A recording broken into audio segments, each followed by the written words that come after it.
Olá, boa tarde. A Assembleia Legislativa de Minas debateu o projeto longo prazo da Samarco. A mineradora quer autorização para ampliar as atividades na região de Ouro Preto e Mariana.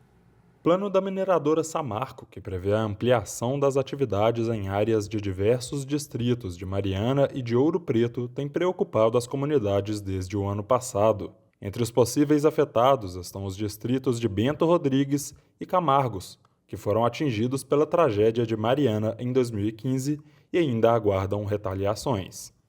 O que nós temos visto é se repetir a pressão do poder econômico, como agora na audiência foi dito, né? Olha, é uma promessa de 80 milhões para mitigar os efeitos. Tem efeitos que não podem ser mitigados, né? Se você destrói uma comunidade, se você destrói um patrimônio cultural, se você destrói um modo de vida, não há dinheiro que consiga resolver, mitigar uma violência como essa. Eu acompanho o território há bastante tempo e sei que as mineradoras elas não se esforçam em fazer qualquer diálogo com as comunidades. Basta citar, por exemplo, que a comunidade de Santa Rita Durão soube pela imprensa que estava com uma pilha de estéreo instável, ou seja, com risco de segurança, e a comunidade poderia deixar de existir. A população atingida por barragens questiona a conformidade das autoridades. A empresa estaria recebendo a autorização sem a devida participação popular, mesmo que essa seja uma das contrapartidas previstas no processo de reparação assinado em 2017. Em Bento ele vai ficar a quase 1 quilômetro de dentro da comunidade de origem, mas ele também vai afetar o novo Bento Rodrigues, o reassentamento. A outra pilha que está sendo proposta, ela vai ficar dentro da comunidade de Camargos, a 400 metros da casa de um morador. Vai ter a correia transportadora, que vai estar passando por cima da nossa cidade, da nossa estrada. Tem o sítio arqueológico, que ele vai ser impactado, e tem as outras comunidades. Então a gente vai viver no meio da incerteza e no meio do perigo. Eu não acho que, se de fato a justiça existir, ela tem que fazer valer.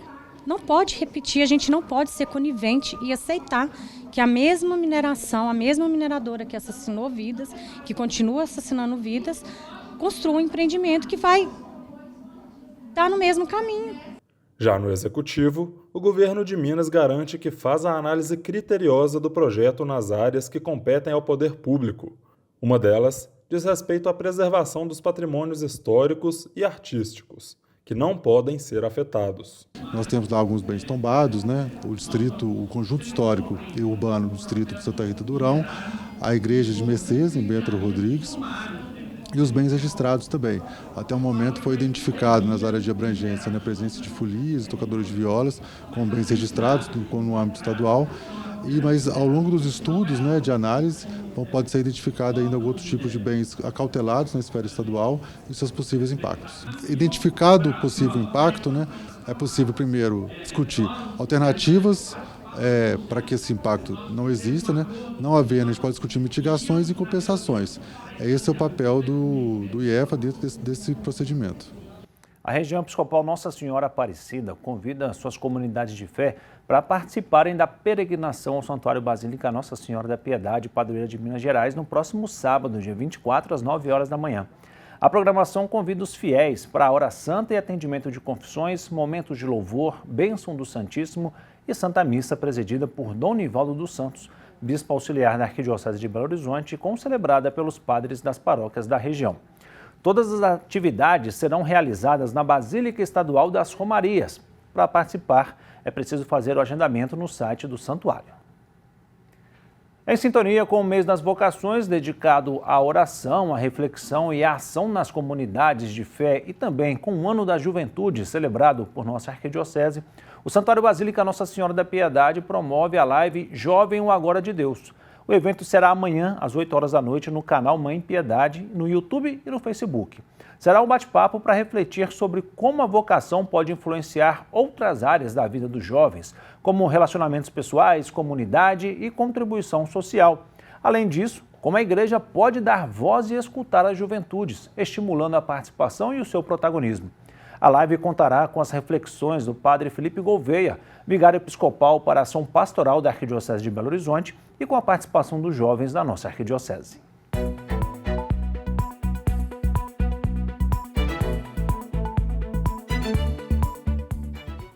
O Papa voltou a fazer um apelo pela paz na Palestina, Israel, na martirizada Ucrânia, em Mianmar e em todas as zonas de guerra. Francisco pediu para que continuemos a rezar para que se abram caminhos de paz no Oriente Médio e em todas as zonas de guerra, com um compromisso de diálogo e negociação e abstendo-se de ações e reações violentas. E durante o Ângelus, Papa Francisco refletiu sobre as palavras de Jesus: "Eu sou o pão vivo descido do céu."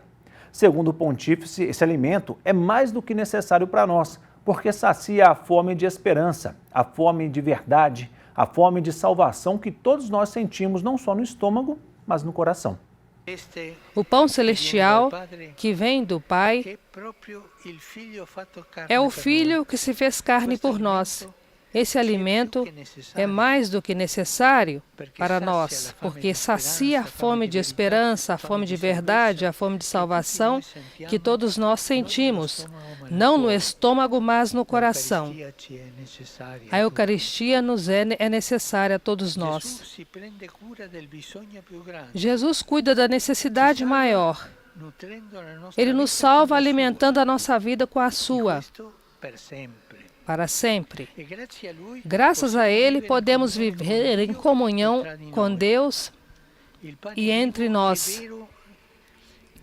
O pão vivo e verdadeiro não é, portanto, algo mágico que resolve repentinamente todos os problemas, mas é o próprio corpo de Cristo que dá esperança aos pobres e vence a arrogância de quem se empanturra em detrimento deles. Perguntemos-nos então, irmãos e irmãs, tenho fome e sede de salvação? Não apenas para mim, mas para todos os meus irmãos e irmãs? Quando recebo a Eucaristia, que é o milagre da misericórdia, sou capaz de me maravilhar diante do corpo do Senhor, que morreu e ressuscitou por nós?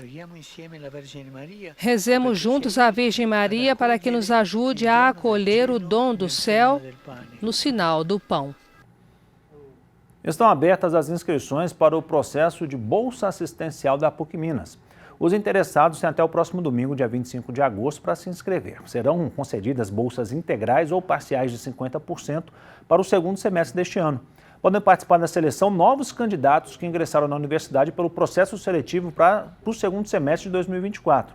Para se enquadrar no perfil, o candidato deve apresentar renda familiar bruta mensal de até um salário mínimo e meio por pessoa para as bolsas integrais e renda familiar bruta mensal de até 3 salários mínimos por pessoa para as bolsas parciais de 50%. Serão concedidas 288 bolsas integrais e 441 bolsas parciais. As inscrições podem ser feitas pelo portal pucminas.br/bolsa. Para contribuir com a formação da cidadania, o Vicariato Episcopal para a Ação Social, Política e Ambiental, o Grupo de Fé e Política da Arquidiocese de Belo Horizonte e a Forania Nossa Senhora do Carmo, que integra a região episcopal Nossa Senhora Aparecida, promove um encontro especial com o tema A Urgência Climática e o Papel dos Cristãos nas Eleições 2024.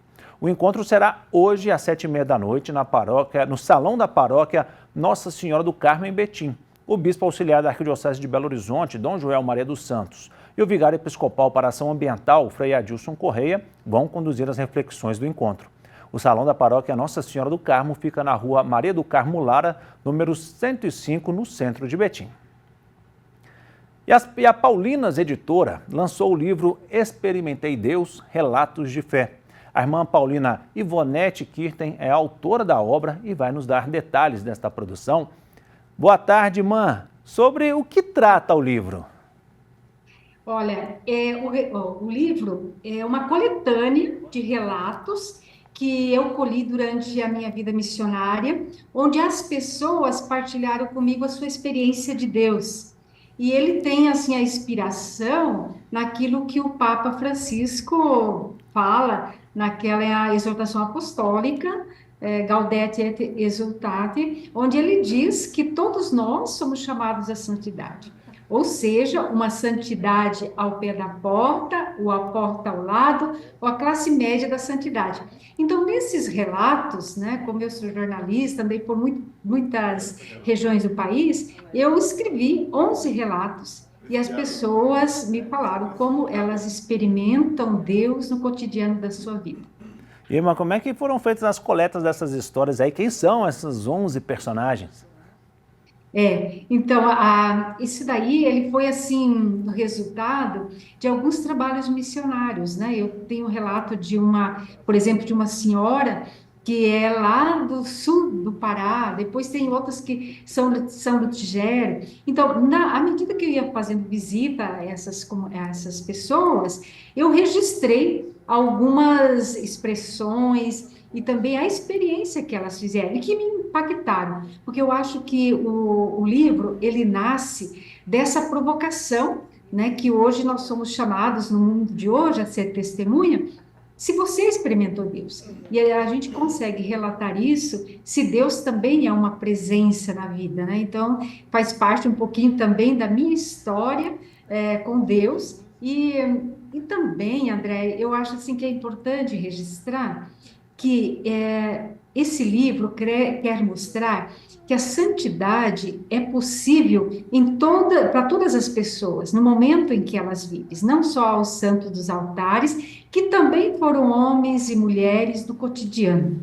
Então, num processo de humanização e, às vezes, de dor, de sofrimento, as pessoas, elas se aproximam de Deus. E Deus, que já está em nós, responde às necessidades do ser humano. Isso é importante, né? Porque nós não buscamos Deus. Deus é que nos busca por primeiro, e aí Ele atende às nossas necessidades e faz com que nós nos aproximemos sempre mais dEle. Irmã Ivonete, de que forma que experimentar Deus pode contribuir e até mesmo transformar a nossa realidade? Eu acredito assim, André, que as pessoas, ao lerem esse livro, elas vão se identificar com alguma dessas histórias. Eu já tenho um relato de pessoas que já estão escrevendo as suas histórias e mandando para mim.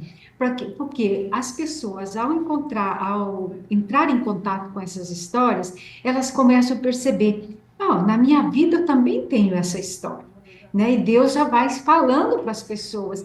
E aquilo que o Papa Francisco sempre fala para a gente, que nós, enquanto profissionais da comunicação, precisamos relatar histórias construtivas, histórias que ajudem as pessoas a viver melhor. Esse livro, ele tem essa missão, né? De, ao relatar as histórias, as pessoas possam, no seu cotidiano, perceber que o bem, o amor existe na vida, apesar da dor, do sofrimento, das lutas, né? E que a gente vê todos os dias em nossa sociedade, né? Então, eu acho que esse é o objetivo da obra, ajudar as pessoas a pensar a sua própria experiência de Deus. E como que as pessoas podem ter acesso ao livro, irmã?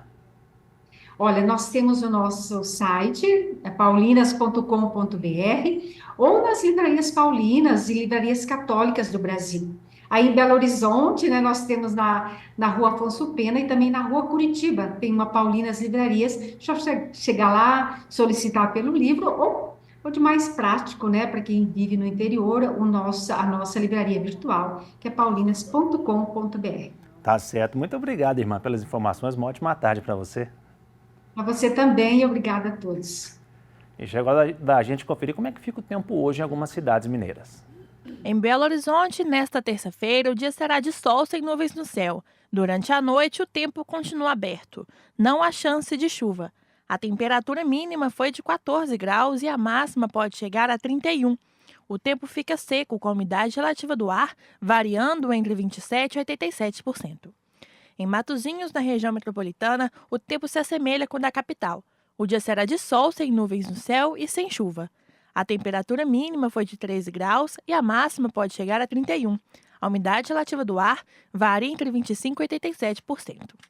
Em Coluna, na região do Rio Doce, também não há possibilidade de chuva. O dia será de sol com algumas nuvens. Há grande variação de temperatura, com a mínima de 10 graus e a máxima podendo chegar a 28. A umidade relativa do ar varia entre 29% e 84%. A Comissão de Educação, Ciência e Tecnologia da Assembleia de Minas realizou uma vistoria técnica na UFMG para verificar possíveis danos provocados pela realização da Stock Car no entorno do Mineirão e ao lado do campus universitário. A visita técnica, promovida pela deputada estadual e presidente da Comissão de Educação, Ciência e Tecnologia da Assembleia Legislativa de Minas Gerais, Beatriz Cerqueira, do PT, discutiu os prejuízos que a Stock Car causou no funcionamento do Hospital Veterinário da UFMG. A ciência, a pesquisa, a tecnologia, elas precisam ser protegidas. E os impactos da Stock Car serão aí medidos ao longo dos próximos meses, porque são impactos em pesquisas que estão em andamento. Não é? Eu destacaria, por exemplo, o monitoramento que é feito no biotério em relação a doenças que poderão surgir. Então, ou seja, a universidade faz o monitoramento de possíveis novas epidemias, novas pandemias, para que nós possamos nos preparar para elas e que a ciência possa dar as respostas. E isso foi afetado, isso fica comprometido. 27 animais do hospital foram transferidos para outros locais. Os que não puderam ser transportados permaneceram sob observação. Aconteceu o que nós prevíamos, um impacto enorme e um gasto da universidade. A universidade teve que fazer gastos do seu próprio orçamento, gasto do orçamento público, para fazer ações mínimas de mitigação, quando nós sabemos que não havia meios de mitigar todos os danos, mas para transportar os animais, para proteger o biotério, as salas de biotério de criação, onde estão as matrizes, a gente tentou fazer isso para que tivesse menos impacto possível. Nesses animais que não puderam ser transferidos, foram observados fortes níveis de estresse. E tivemos um grupo aqui de bezerros, de cabras que estavam em gestação, que tiveram que ser mantidos aqui e monitorados. E ficaram muito agitados, estavam muito agitados quando surgia, começava o barulho, então isso foi percebido. E tivemos também um impacto muito grande no nosso laboratório de criação de peixes, que é utilizado para vários tipos de pesquisa. Vários faleceram e a gente só vai saber daqui a algumas semanas qual será o impacto, mas tivemos muito, isso foi monitorado e o impacto foi muito grande. O contrato prevê a realização de mais 4 edições da Stock Car em Belo Horizonte. A comissão da LMG e da UFMG pedem para que a corrida seja realizada em outro local. Não tem como diminuir danos em relação a uma pesquisa, em relação ao monitoramento de qualidade do leite, em relação a animais que deixaram de ser atendidos. Não se faz um empreendimento dessa natureza ao lado de um hospital, e foi exatamente o que aconteceu. Então, a perspectiva é que a comissão continue acompanhando, produzindo informações técnicas, protegendo a ciência e a pesquisa e chamando, né, os organizadores e a própria administração municipal para que nesse diálogo via Comissão de Educação, nós possamos compreender que da forma como foi feita, ela foi completamente inadequada, ilegal, irregular e que isso precisa ser revisto. O Corpo de Bombeiros entrou no 3º dia de combate a um incêndio de grande proporção na Serra do Cipó, na altura de Santana do Riacho, na região central de Minas. A serra sofre com as chamas desde domingo. A ocorrência levou ao fechamento preventivo do Parque Nacional da Serra do Cipó desde a manhã de ontem. Um incêndio de grandes proporções também atinge a Serra da Moeda, entre as cidades de Moeda e Itabirito, na região central de Minas. De acordo com o Corpo de Bombeiros, é o 2º dia de operação no combate às chamas. E moradores de Belo Horizonte poderão realizar exames gratuitos para identificar casos de osteopenia e osteoporose amanhã no estacionamento do Hospital da Baleia. A ação faz parte da proposta Osteotruck, que disponibilizará uma van equipada com aparelhos médicos e uma equipe especializada para realizar diagnósticos rápidos das doenças. Os atendimentos serão realizados entre 9 da manhã e 1 hora da tarde. Serão 200 exames de densitometria óssea, esse teste que detecta, doenças que podem aumentar consideravelmente o risco de fraturas. A distribuição de senhas será feita por ordem de chegada e o Hospital da Baleia fica na rua Juramento 1464, no bairro Saudade, em BH.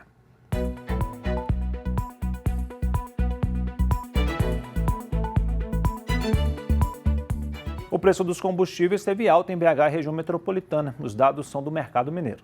A gasolina subiu muito no último mês. Nós tivemos um aumento pelo preço médio em apenas 30 dias de 6,31% ou de 38 centavos pelo litro. O preço médio, que no dia 12 de junho era de R$ 6,00 na região metropolitana de Belo Horizonte, passou para R$ 6,38. O menor valor do litro da gasolina hoje é R$ 5,99 e o maior R$ 6,79, uma diferença pequena de 13% em mais de 200 postos pesquisados na região metropolitana. O etanol também com a variação muito pequena, de R$ 4,12 até R$ 4,79, uma diferença de 16%, sendo que o etanol subiu de R$ 4,18, que era o preço médio há um mês atrás, para R$ 4,51, que dá um aumento de 7,80% ou 33 centavos por litro. Hoje o etanol corresponde a 71% do valor da gasolina no geral, ou seja, aquela regra dos 70% mostra que o etanol vai valer a pena somente para pessoas que têm os carros mais novos e que andam aí num trânsito mais leve. O que a gente percebe é que o consumidor está indignado nesse momento, primeiro, porque o aumento é realmente abusivo para o consumidor. Ele nota que fica cada vez mais difícil de encher o seu tanque do carro. Além disso, o consumidor da região metropolitana tem questionado bastante por que grandes cidades que também são próximas de Minas, da região metropolitana, têm a gasolina mais barata do que Belo Horizonte. Por exemplo, a gente tem hoje a cidade de Sete Lagoas vendendo a gasolina a R$ 5,99, como Montes Claros vendendo a R$ 5,79, João Molevade R$ 5,78, Lagoa Santa, aqui do lado, R$ 5,99, Teoflotone R$ 6,19. Então, assim, realmente é chateante para o consumidor. Além disso, os corredores da cidade, as grandes avenidas, têm praticamente que o mesmo preço. Como acontece na Avenida Amazonas, por exemplo, que está R$ 6,39, na Tereza Cristina R$ 6,25, que é praticamente em todos os lugares, a Cristiano Machado a R$ 6,39 também, a Prudente Moraes R$ 6,49 em todos os postos, Barão Homem de Melo R$ 6,59 praticamente que em todos os postos também, Rajagabaga também R$ 6,59. Então fica difícil para o consumidor pesquisar, atravessar a cidade atrás de um bom preço de combustível. A pesquisa completa está disponível no site mercadomineiro.com.br. Você está vendo o QR Code ali no cantinho da tela? Aponte a câmera do seu celular para ter informações e se tornar um membro da família dos devotos de Nossa Senhora da Piedade. Nós estamos com 62% da meta de arrecadação para o mês de agosto. Então a sua ajuda ela é muito importante. Nós voltamos amanhã, 12h30. Até mais!